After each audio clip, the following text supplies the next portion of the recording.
Hello, everyone. I'm Dalton Burdett. I'm Nick Iricchio. And we are the Movie Nights. Well, some of them. If you're watching this, it's because you want to hear our uncensored, unfiltered thoughts and opinions about the world of movies and entertainment news. So kick back, relax, and thank you for being part of the conversation. What's up, bud? How you doing? Good. You just got back from a cruise. I did. How was it? It was a lot of fun. Yeah. I feel burnt to shit, but so I look a little tanner than normal. Oh, look at you go! Yeah, look at me. Yes, looking good. Well, we have a kind of a short show lined up, depending on how much we talk about the last thing we talk about. Yeah, that's fair. but yeah, no, just a minor kind of average news week. As per, the Labor Day weekend always tends to be slow for movies, from everything to the box office to the news. So let's go ahead and get started. What do you got for us, bud? First one is a bit of casting news coming from the world of Marvel. What on this show? What on this show? We're gonna talk about that. Crazy. I was a big fan of Shang-Chi and the Legend of the Ten Rings, as were you, I believe. Oh, yes. And one of the most delightful surprises was the return of Ben Kingsley's actor Mandarin character, Trevor Slattery. Yes. Which was out of left field, but man, he was a delight. Yes. He was also a delight in Iron Man 3. I like Iron Man 3. Fight me. I also like Iron Man 3. Thanks, Shane Black. A while ago on the show, we reported that Marvel Studios was developing a Wonder Man series that was being produced by the director of Shang-Chi. Yes. Wonder Man, for those who don't know in the comics, is a superhero, but an actor first. Yes. And he's a movie star. Yes. He's a movie star. Mm-hmm. Well, if you're going to have a show about a movie star, you might as well throw some other actors in. Ben Kingsley will be playing Trevor Slattery in the Wonder Man TV show. Yes. This is very, very exciting. I'm going to read a little bit here from Variety, who broke the exclusive. Ben Kingsley is poised to reprise the role of Trevor Slattery in the upcoming Wonder Man series from Marvel Studios at Disney+, Variety has learned exclusively from sources. The show was first revealed to be in the works back in June. It will focus on Marvel's character Simon Williams, a.k.a. Wonder Man. In the comics, Williams is the son of a wealthy industrialist whose company falls on hard times due to the competition from Tony Stark's Stark Industries. Williams then accepts an offer from villain Baron Zemo that gives him his iconic superpowers, including super strength and durability. After fighting the Avengers several times, Wonder Man ultimately joined them in their ranks. So, obviously, Ben Kingsley joining the show is really exciting, but, from reading that and knowing, I don't know too much about the Wonder Man character, but, man, I just want to see Zemo and more, so hopefully that happens too. But I don't know if story-wise it would make sense. Mm-hmm. But back to Ben Kingsley. First of all, I'm just glad that he wants to keep coming back. Yeah. Because he looks like he has a great time, playing Trevor Slattery. Well, because he also played him in that short. All Hail the King. One of the one-shots. Yeah, which they referenced in Shang-Chi, which was awesome. Yeah. But, yeah, and I love him just... You know what? If they better bring back Morris as well. the little... chicken pig. Little chicken pig thing. Yes. Morris was great. Yeah. I'm playing dead late. Wait, you can't hear? Yeah, but it's great. I think this is great. Mm-hmm. He'll probably be in a really minor role, just because they can. And but I think it's exciting. I think it just goes to show that they always have the world building on their mind. They always know what's available to them and what makes sense. Like you said, if we're gonna have a show about an actor who's a superhero, might as well bring this guy in, and they might use Trevor Slattery as kind of his way into the larger MCU. So, what are your thoughts on this whole thing happening, and do you think it's a good idea? Yeah, I mean, going back to Iron Man 3 even, I enjoyed the twist. Yeah, that twist worked for me. I thought it was really funny. I know it took a majority of people out of the movie. Yep. And then the one shot was really funny because he's just a crazy theater actor. Yes. Which is always entertaining watch. Absolutely. And then he had a much larger role in Shang-Chi than I was anticipating. Yeah, he did. When I thought he was just gonna have that little scene in the jail, and then he kept showing up, and I was like, you know what, this is great though. Yeah. He just became part of the story, and I was like, all right. And it was awesome. And they did leave him kind of just open-ended, so I'm glad that they are setting up a return with it. Mm-hmm. And like I said before, if you're gonna have an actor show, have your Marvel actors in it. Yeah. And I don't want to get too much in the weeds here, but there is another actor by the name of Ralph Boner from WandaVision. Dude, that would be amazing. So, I think it'd be funny to watch a little. Would be absolute madmen if they did that. So my God. But I mean, there's also a ton of actors, that you've seen throughout the series. So I think there'd be fun for there's room for a lot of cameos. In that show. Especially going into the movie side of it, all these events happen. There's probably movies about them. Yeah. Let's see the movies about them. Mm-hmm. So I think that'd be an interesting tie-in. Good choice. Good choice. I'm excited. Excellent choice. What do you guys think about Ben Kingsley joining the Wonder Man series coming to Disney Plus? Let us know in the comments as we move on to our next story. Nick, what do we got next? This next story makes me very happy. Anyone who's watched the show or met me for more than 5 minutes knows that I'm a massive Nicolas Cage fan. Yes. Oh, yes. Well, he's been having a little bit of a resurgence, which I say he never went away. That being said, Nicolas Cage is now set to star in an A24 comedy called Dream Scenario, which is being produced by Ari Aster, the director of Hereditary and Midsommar. Yes. This is very exciting news, like you said. I'm going to read a little bit from Deadline here, who had the exclusive. After the unbearable weight of massive talent in the upcoming Renfield, which I'm so fucking excited for. That is the Nick Cage Dracula movie. Yes. Nicolas Cage isn't done showing off his comedic chops. As sources tell Deadline, he's set to star in the A24 film Dream Scenario. A24 is set to finance and produce the pick, with Christopher Borgli directing. Unfamiliar with the person's work, but we will look into that soon. Ari Aster and Lars Knudsen will produce under their Square Peg banner, with Borgli also penning the script. Other than it being described as a comedy, project details are being kept under wraps. So, listen, like you said, anything Nick Cage, I'm here for. Mm-hmm. I'm glad he's going through this resurgence. He was excellent in Pig. He was excellent in Unbearable Weight. I think he's going to be excellent in this. I cannot wait for Renfield. I cannot emphasize how excited I am for that. And, I think, it just seems like for a while there, like, people just forgot he was a good actor. Because, yes, he went through, like, bankruptcy and he, like, did a bunch of films just for the money. But he always brought his A game. Yeah. He never, like you said, he never went away. No. And people forget that he's an Academy Award winning actor. Like, he's phenomenal. Yeah. And he's willing to do fun and crazy things. And, the fact that people can now take him more seriously again, like they did back in the 90s and early 2000s, I think is a great thing. What are your thoughts on him joining this movie? And are you excited to see your boy continue killing it? Absolutely. Well, like, even going back to that, like, even if you look at how big he was in the 90s, he's doing stuff that he wasn't doing in the 90s. Yeah, that's true. 90s was just all action and rom-coms and stuff, and now he's getting into more, like, the character-driven pieces. And, he did go through the bankruptcy, but he's even said multiple times in interviews that, like, he never regretted any role that he did. Yeah. Like, he wouldn't, even, like, if he needed the money, he still needed to find an in for the role. And if you watch those movies, regardless of, like, critically or everything, you watch him, he's given 110%. Like, he's not phoning it in at any point. Like, never. He's trying. Yeah. So it was great when, like, Pig came out and he was, like, back on with, like, all the awards mix, and unfortunately he did get which was bullshit, overlooked. But even the Unbearable Weight of Massive Talent, which was very meta on its own, but it reminded people, like, oh yeah, he's Nick Cage. Yeah. And I think, like I said, he's always been a little out there. And Ari Aster, you've seen these movies, that guy's got a fucked up mind. In the best possible way. And there's no plot out for this yet. Dream Scenario, I'm assuming dreams or, like, wishes, something's probably involved, and Nick Cage is going to knock it out of the park. All we know is that it's going to be funny. All we know is it's going to be a comedy, and probably a comedy, like, in the drama. Like the intense sense where you're like, oh, this is just dark themes. That are like it's A24. Yeah. So I'm all for it, and he's working with talent. Yeah. And I think that is great that he's getting back. It's kind of like Brendan Fraser with Darren Aronofsky now. It's like, cool. He's getting in with the names again. Yep. I'm all about it. Yep. It's super, super awesome. What do you guys think about Nick Cage joining the latest A24 comedy with Ari Aster producing? Let us know in the comments as we move on to our next story. Nick, what do you got for us next? Just some more casting news here. There's a movie coming out directed by Craig Gillespie, who we love, who did Cruella, I, Tonya.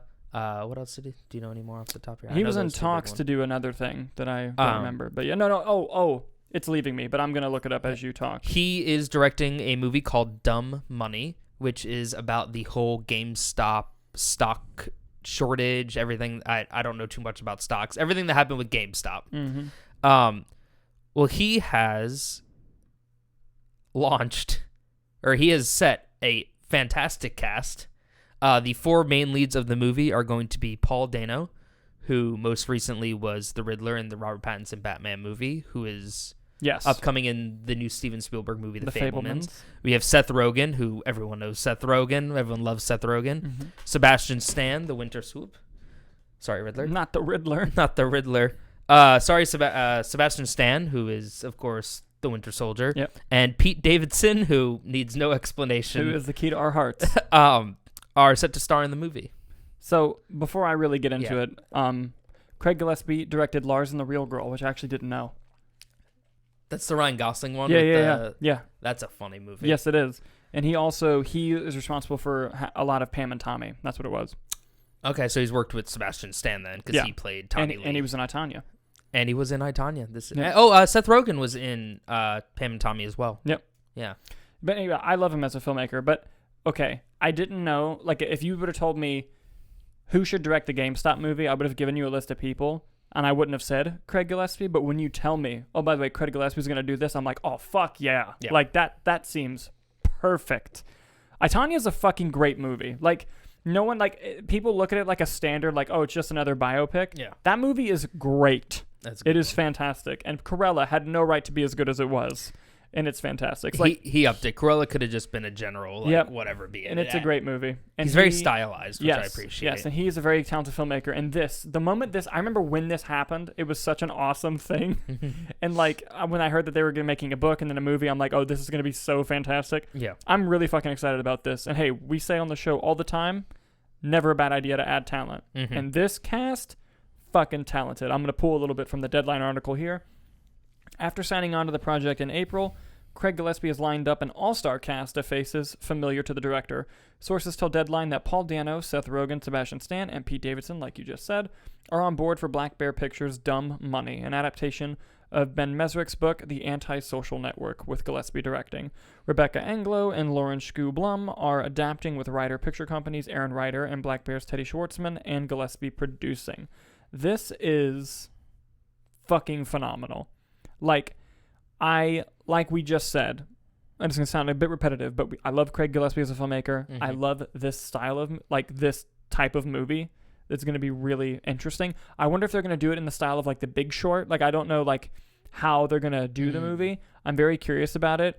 But the story is really fascinating. And for those of you that don't know the story of, like, what are you talking about, like, the GameStop stock thing, just look it up. It is the funniest thing of all time. Like, it is so fucking funny. Mm-hmm. And the fact that it's completely legal, it worked, but then it really kind of opens your eyes to how the system is, of how they were able to, like, shut off Robinhood and stuff. And it's just like, that's not legal. And just like how, like, it literally was like a... Robinhood is a app where you can purchase stocks instead of going through like a larger thing. And they just said, hey, you can't buy GameStop. Yeah. Yeah. And basically, like, they poked a hole, or not poked a hole, they found a hole in the system. They were like, let's try this out. Yeah. And then it worked in spades. And it's so crazy how that happened. But yeah, no, this as a movie from in the hands of a talented director, it's going to be great. What are your thoughts on this?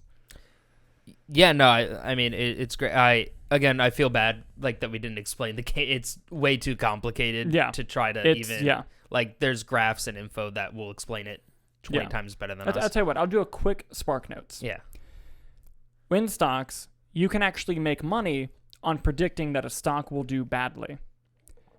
A bunch of people heard that a bunch of big stock people were going to be betting against GameStop.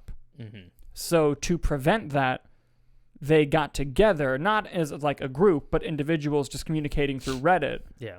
And they all bought GameStop and drove the stock price up, causing the people betting it to suddenly lose a bunch of money. And it was like overnight. Yeah. And it really just shook the whole structure of the stock market briefly. And it was during the pandemic. Mm-hmm. So it's like, it's crazy. But anyway, sorry, I interrupted you. Oh no, that helps a lot. Yeah.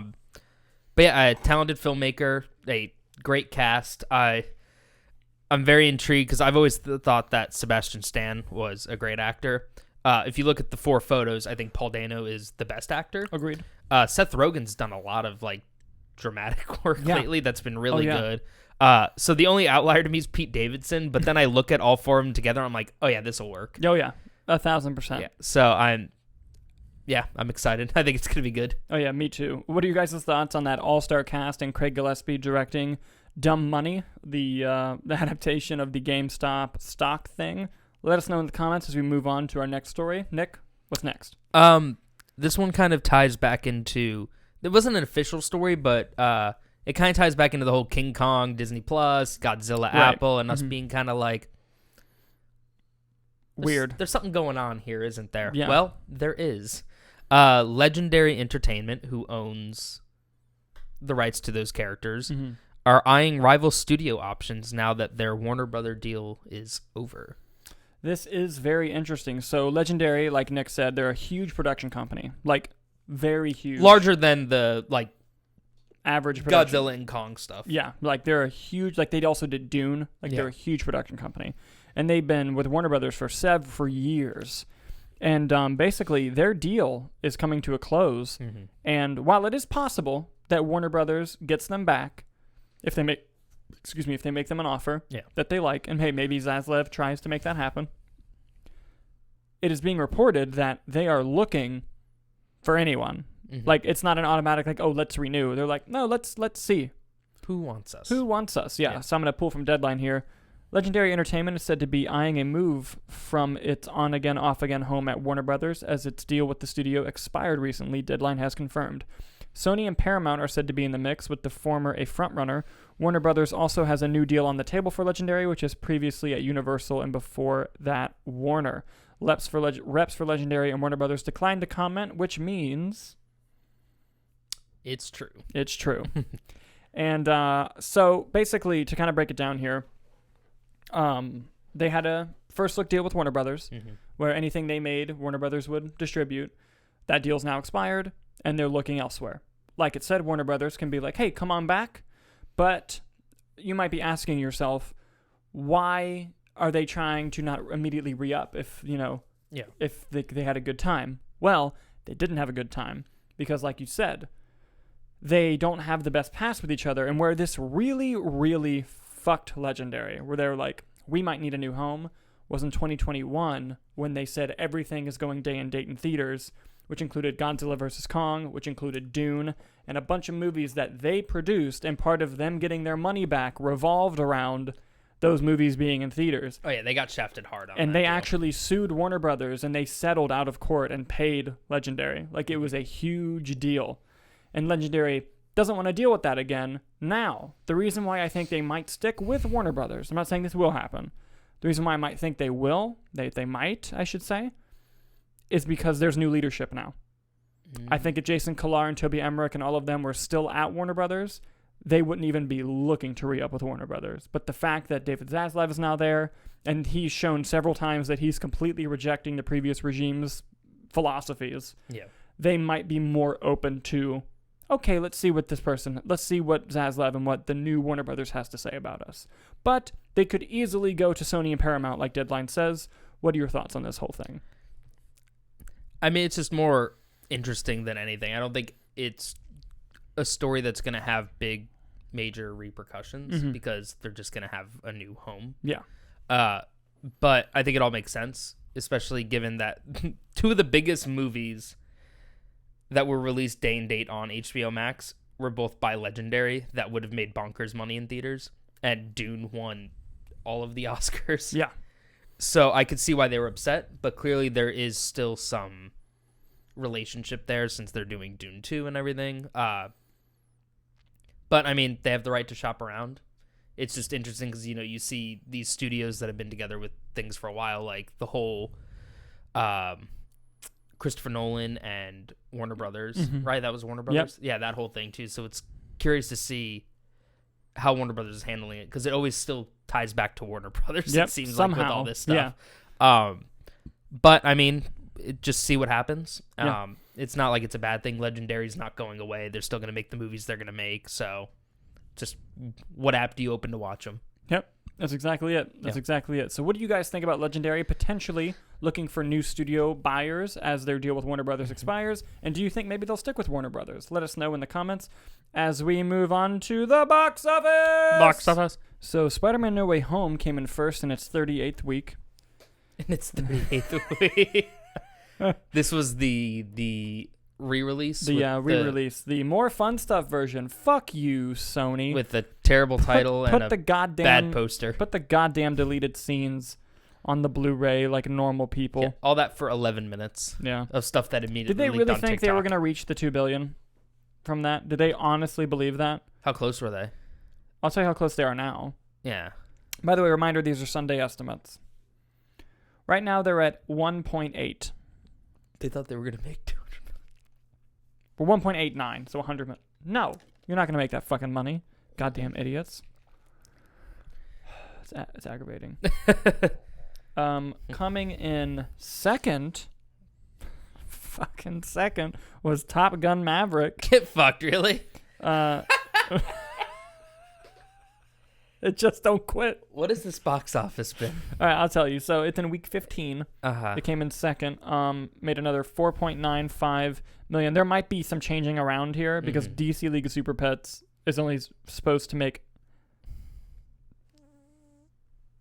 not much less. Like there's a couple that are like close. Yeah. Mm-hmm. So Top Gun as of now comes in second with 5.49 million. Its total box office is at $1.429 billion.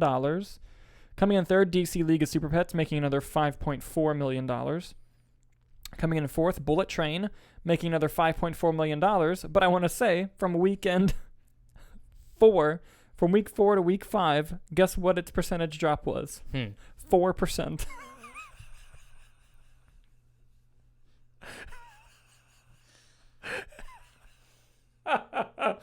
Yes. So good for Bullet Train having legs. And it's made $196 million worldwide on a production budget of 85.9. It's made 2.3 times its budget. It's so close to profitability. Maybe it'll get there. We'll see. And coming in fifth was The Invitation, only dropping 31% in its second week, bringing in another $4.7 million. Its total worldwide is 18. On a budget of what I think was 10. So it's almost at double. But I just want to point out, coming in 10th, making $2.3 million, was the IMAX release of Jaws, which, yes, I did see. They didn't do the mono sound, those motherfuckers. They didn't do the original mono sound? They did not. What's the point? What was the point? I watched the movie. I couldn't do it in 3D. I just couldn't do it. I don't blame you. I just went with the IMAX one. I'm like, I'm good. I went with the IMAX one. Almost none of it was in the IMAX ratio.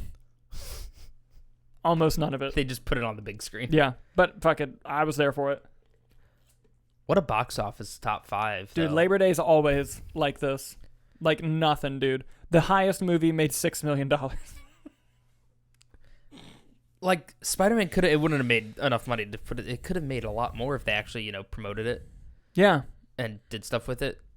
And Top Gun just doesn't need to do anything. People are like, oh, I want to go to the movies. And they look and they're like, I guess I'll see Top Gun for the 8th time. Yeah. Oh, my God. And or if they just would have made Spider-Man like, hey, it's a Spider-Man Morbius double feature. That, too, would have worked. Yes. And since the box office is kind of really low this week, I'm going to go ahead and use that as our transition to our final topic. Nick finally watched Morbius. I watched Morbius. This is the official Movie Nights Morbius review. So I saw it on its opening week. I saw it opening night. You saw it opening night. I saw it opening night. I saw it several months later on a loud deck of a cruise ship, as the director intended. Of course, yes. So, thoughts on Morbius? Where to begin? All right. Wait. Can we address one thing really quick? Yeah. Why does she pronounce it Nobel Prize? Right? That bothered me. Bothered me too. She called it Nobel Prize. Oh, man, it bothered me too. Also, they just assume you understand that he rejected it. Yeah. I would have liked to see him tell off the scientist. Yeah, would have been a great why scene. not? All right. I don't even know where to begin. All right. Let's start with the pros. Mm-hmm. All right, so the cons.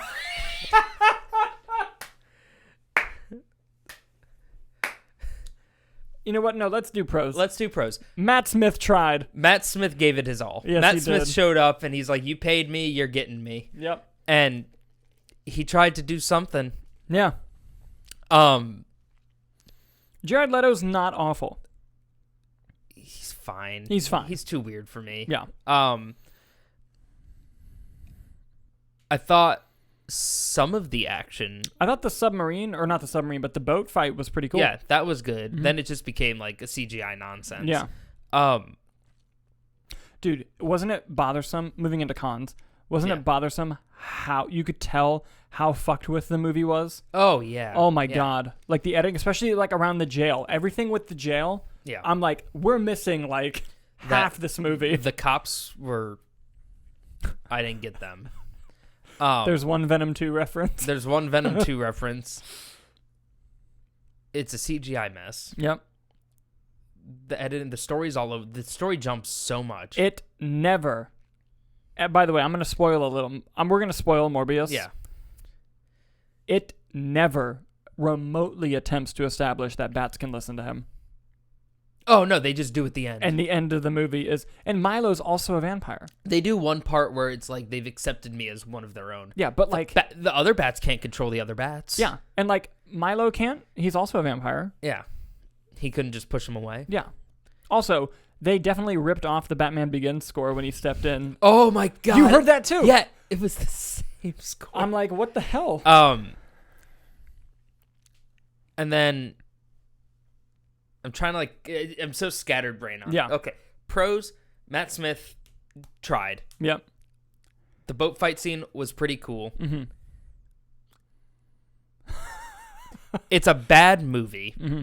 but it's not bad where it's unwatchable. Yeah. It's bad in a good time to watch it for the memes. Well, and here's the thing. Another thing I liked. Yeah. I liked the idea of synthetic blood.